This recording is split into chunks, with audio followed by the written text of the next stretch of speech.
What is something your parents said to you that may have not been a big deal, but they will never know how much it affected you?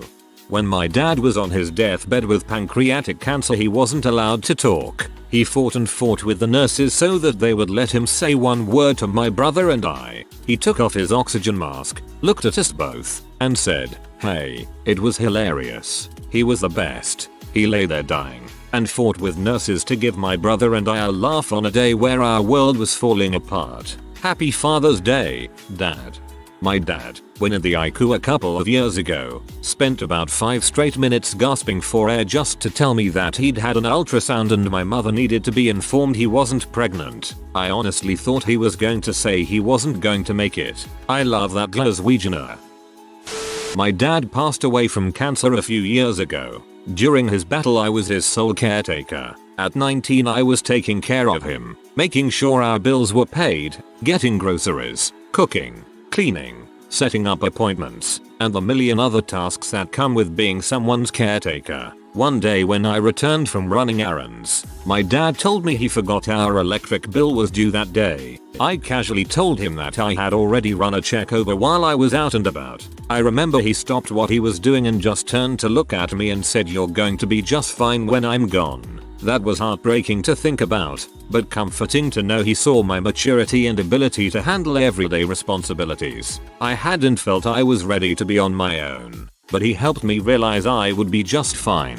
8 years later, and I am doing okay on my own. But man, do I wish he was here. Happy Father Day, Dad. Thank you for sharing such a lovely but difficult story.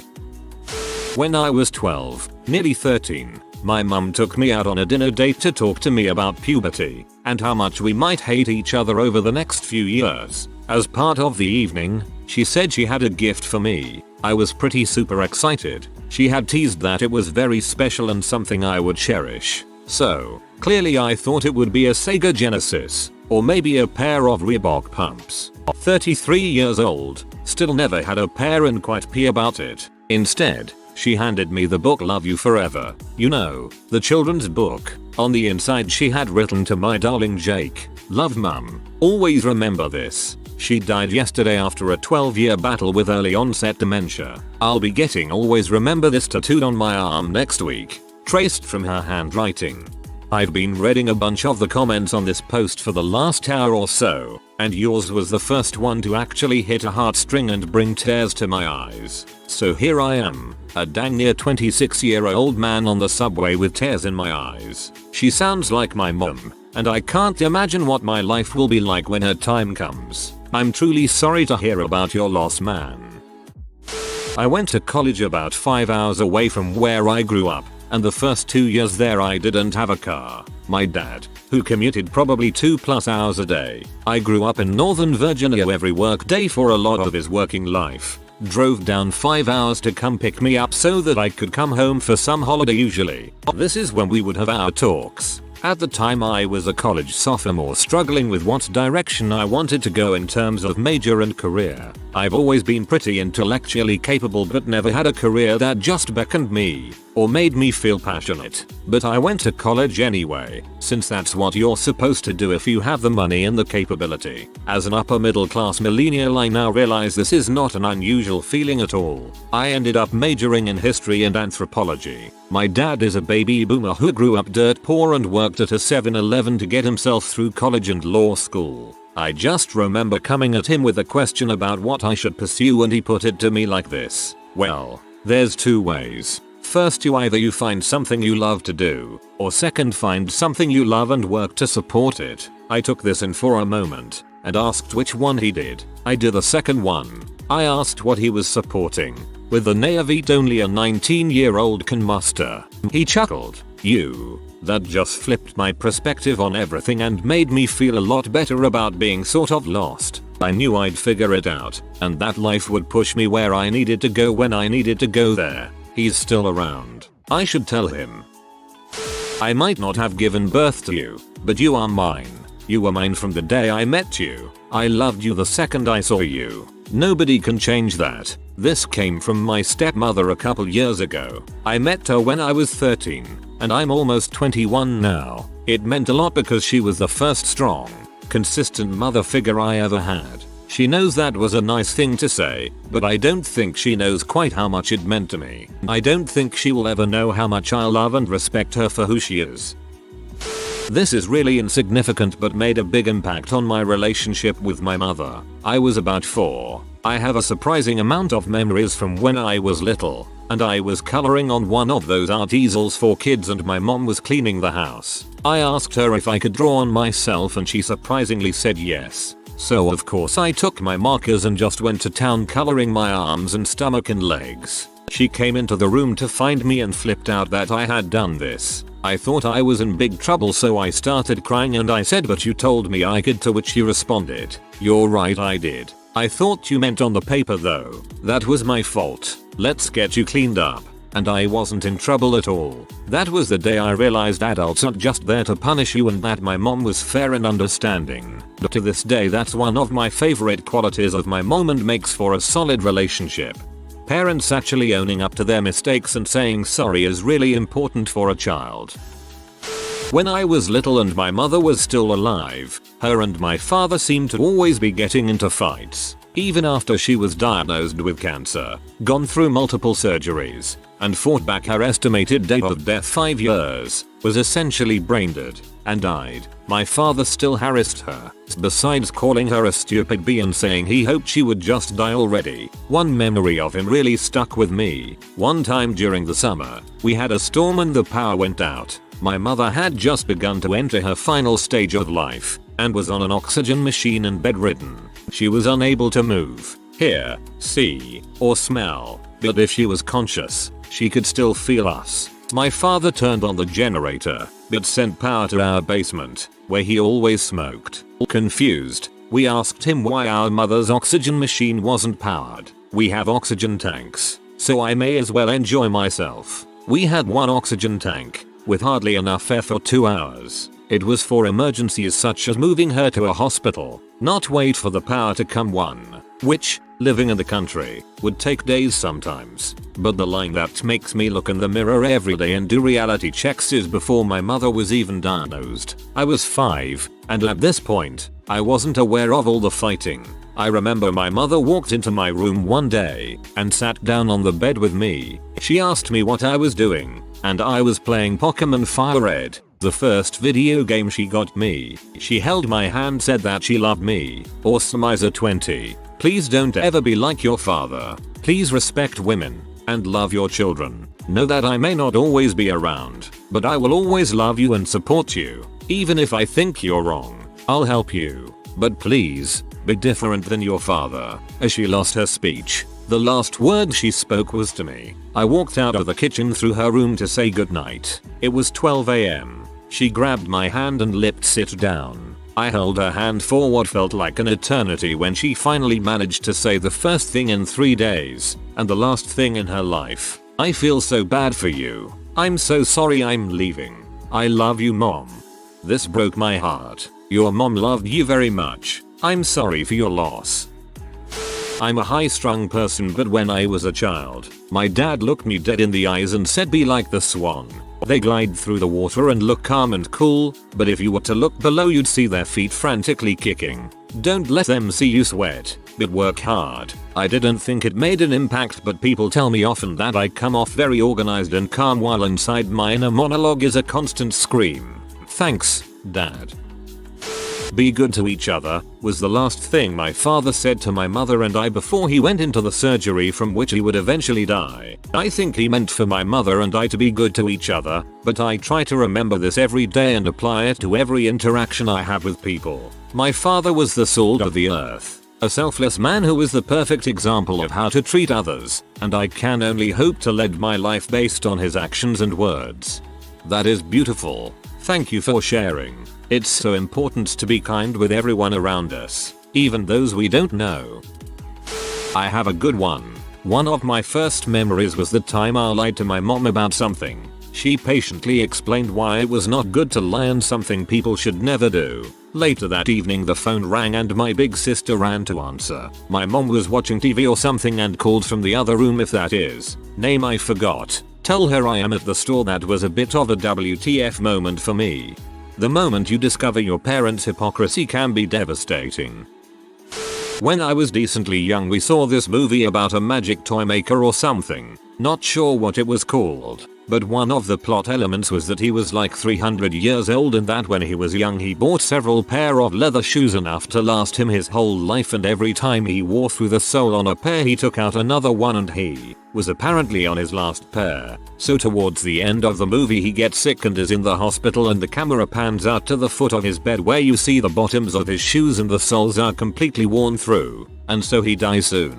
Anyway, a couple weeks later I had gone to a basketball game with my dad and noticed on the back of the ticket there was a coupon for a free gallon of windshield wiper fluid if our team won. And I wanted to go claim our free gallons, but my dad said he had enough windshield wiper fluid to last the rest of his life. And after he said that I went upstairs and started crying. Not because I thought his life was actually tied to wiper fluid, but because it was the first time I had really considered my parents' mortality. And I hated the thought that they would die someday. Probably seemed like a really innocent thing to say, and it was. But I feel like realizing your parents are immortal is a big moment in your childhood.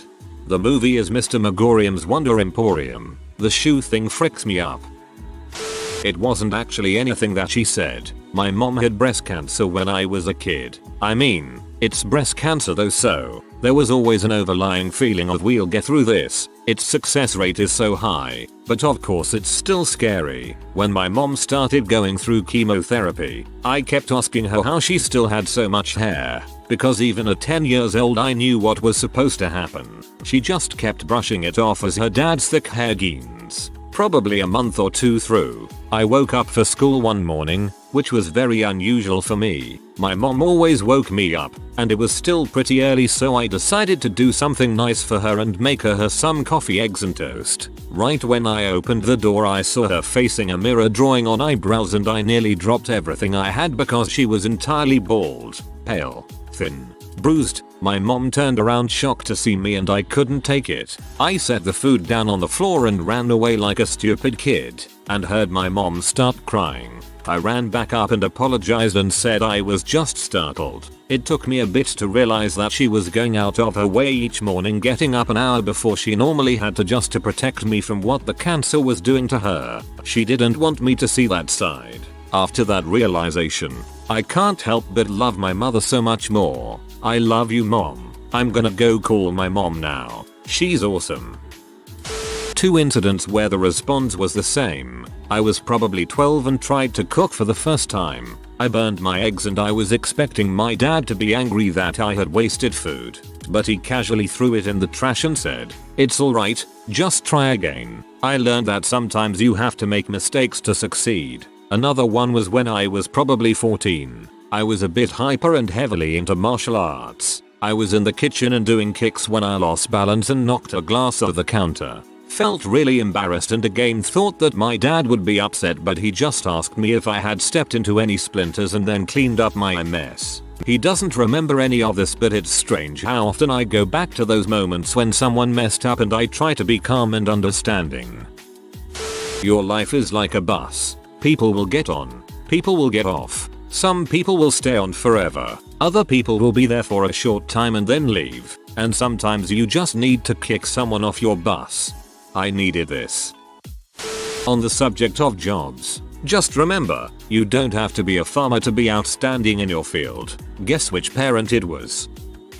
When I was small, my mom and I would read together every night before bed. One night when I was maybe 5, we read a new book, I'll Love You Forever. It's written from the mom's point of view as her kid grows up and does exasperating things, ruins her favorite watch, stays out late with friends, etc. Each time, the mom says, "I'll love you forever. I'll like you for always, as long as I'm living. My baby you'll be." The last page is written from the adult son's point of view as he gently takes care of his senior mother, and he says the same thing his mom always said, but says mommy instead of baby. My mom cried reading it to me, and I didn't understand why until I got older and realized she was imagining all the stages of life she would go through with me and my brothers. I'm an adult now, and thinking of it still makes me teary-eyed. I've never gotten through that book without bawling. Ever. Edit. My highest rated comment ever is about crying over a kid's book. Seems like my life. My Mill and I were having a normal conversation and she said this casually. My son never used to smile in pictures and now he does. You make my son smile. And then she moved on to the next thing. I think it was the highest compliment she could ever give me. When I was pretty young, my mom once told me never feel embarrassed about asking for a ride home in regards to not being sober enough to drive. Years later, I'm leaving a friend's house and I make it about 1 block before I can literally hear my mom's voice in my head as I'm driving and thinking to myself, man, I don't want to call my BF to come get me after I told him I wouldn't need a ride. Immediately pulled over and called him. 10/10 would do it again. My mother died of cancer when I was about 12. She had fought for a long time and finally reached the point where we had to come to terms that she was going to die. She was supposed to go into hospice care, so I didn't know that when I visited her in the hospital it would be the last time I would talk to her. The last thing she said to me was when I was getting a haircut. I spent the night at a close family friend's house that night. My friend's father woke me up late at night and told me my mom had passed. He and my father were both there when she passed. He said she had him promise that he would look after me and my father. Her final words were, tell my father and me, I will always love them. It really impacted me. My mother was in pain, dying of cancer, and she spent her last moments worried about my father and I. Since then, I've tried to live that selflessness out in my own life. I try to make her proud every day. Don't compare yourself to your sister. You two are both amazing in your own right. I struggled with living in the shadow of my sister's academic prowess. All the teachers knew who she was and expected me to be the carbon copy of her. I put so much pressure on myself to be just as good, and my mom saw me struggling and said this to me one day. It took a while, but I finally realized that I am my own person with qualities that are unique to me and make me a good person. When I was like 4 years old, my mum told me that if you don't pull out a splinter it travels in and pierces your organs and you die. Whenever I went near splintery wood I got terrified I was going to get a splinter and not find out until my organs explode. Right about when my hormones started kicking in at age 11, I started crying because my mom told me the splinter in my finger might get loose and travel to my brain. I wasn't upset over that fear, but rather that my mom could be so insensitive about such a dire situation and let me go to bed with this in my finger. Hormones are, like, so weird. You told me you wanted a cookie. When I was about 15, my mother went to Tim Hortons and I gave her some change and asked her to bring me back a bagel. She brought back a cookie instead and told me that's what I said to get. I locked myself in my room and cried harder than I think I've ever cried before in my life. Because the day before it was I didn't scream and swear at you earlier, I have no idea what you're talking about. The week before it was I have never hit you, but if you're so convinced it happened, let's just call CPS and have them take you away to a foster family who will beat you for real. The week before that it was I didn't push you down the stairs. I barely even tapped you and then you just fell. etc etc. At this point it had been about 4 years of her flying into rages and then trying to convince me it never happened. The cookie broke me. The fact that she still felt the need to lie and pin the blame on me even over something as inconsequential as getting my order wrong was just too much for me to handle. I still get upset thinking about it. Like, yeah, obviously all the serious stuff was terrible, but the fact that she couldn't just admit to something as minor as getting me the wrong snack, that's freaked up on a whole other level, in my eyes at least. Something my dad told me that's always stuck with me. Once we were driving to pick up my stepmom. I was around 11 or 12. For reference, my dad used to be a bank manager before he retired. He told me about a customer he had a few years back that had immigrated to Canada, and after working several different jobs he decided he wanted to open his own business. Now, according to my dad, this guy's credit wasn't super stellar, but it wasn't awful, but his business idea was considered high risk. My dad told the man the bank couldn't give him a loan and the guy was distraught. He begged and pleaded, swearing up and down he would be successful and pay back the money. Now this was back before everything was done with computers and your loan was actually accepted or denied by a person. So my dad told the man he'd do what he could. Couple days later my dad called the man and told him he approved the loan and the man was ecstatic. Fast forward a few years and the man's business is booming, as well as several others he started up. He's one of the bank's best customers. After telling me this story, he pulls the car over and looks me in eyes and says, I approved that man because I saw something in him. He had what you call good character, and having good character is more important than money. Your dad is a good human being. My mother said something to me when we were getting her passport renewed. This was in June 2016. The option was for a 5 or a 10-year renewal. I checked off 10 years and she just chuckled and told me not to waste my money. I asked her why. She said, I'm 77 years old. She passed away 4 months later. My mother was debating whether to get a brand new car or a second-hand one. I said to her, it's probably going to be the last car you get, so it should be brand new so you can enjoy it and rely on it. She's 71. But still, pretty stupid of me to needlessly remind her of her mortality. Kicks self. Never underestimate how much a dollar can buy, so be careful with your money. I'm now the type of person Frugal Jerk makes fun of. Lentils.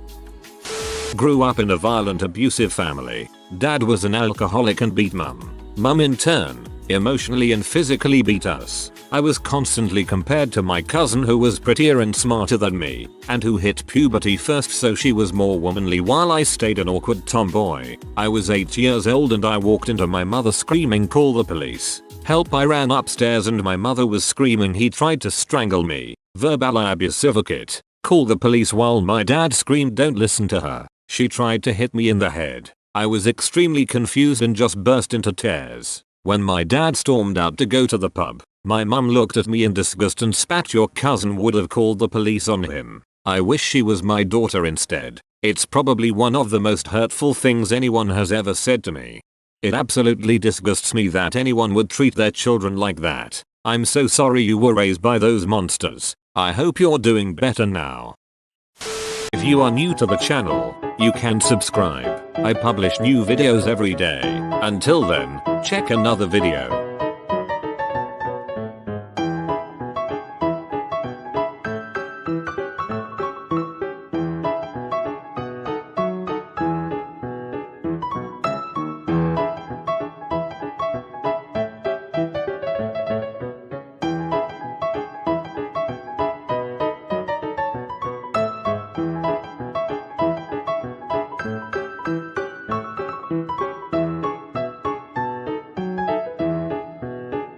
Bye for now.